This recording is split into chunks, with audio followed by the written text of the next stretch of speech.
Kakain kayo. Kain kayo. Bukas daw. Bagong bukas. May negosyo na. Kanto Paris Overcook. Aman ako din to ba? Kanto Paris Overcook. Makabili man ako ng tuba. Walang baby din. Tapos may ano pa oh. Para may marami tayong kumakain. Oh, ganda-ganda oh. Kanto Overcook. Oh, ang ganda ng prestada ko. Ilagay natin sa itaas para maklaro ng ibang tao. Dito natin sa itaas ilagay. Oh, ang sarap-sarap pa ng ulam ko.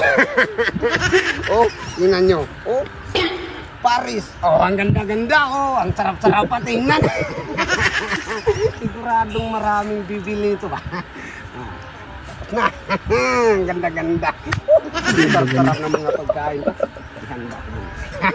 Baka may customer darating ba? Kanto Paris. Kaldero lang. Mayaman ako nito. Kabili na ako ng tuba. Tuba. Kakain yun. Kakain yun dahil Kanto Paris Overcook.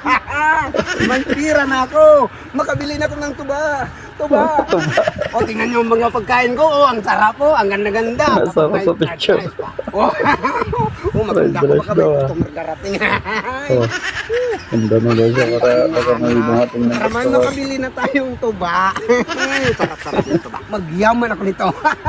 Oh, ang ganda ko pa dito. Sinong hindi magbili dyan? Baka ako mabinta nito. Maganda man. Ako mahirapan. Wala na magtinda-tinda kasi ako man mabinta kay. Ang ganda-ganda ko man dyan. Oh. Marami na yata. Talagang berlunes. Maghintay tayo sandali. Oh, yan na, mayroon na. Mayroon ng paparating. Mayroon nang parating na dalawang customer niya. Kanto Paris Overcook. Kanto Overcook ba? Kakain kayo. Bagong bukas. Ganda ng pangalan ng business niya. Dalawa. Sarap yan. Fried rice, ano? Fried rice.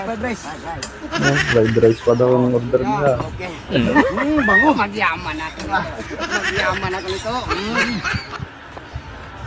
Wah, dyan na yung isa. Narinig niya yung maingay. Tingin siya. Kanto Paris Overcook. Kanto. Kasing tinda yan. Pangalan pa lang. Daw.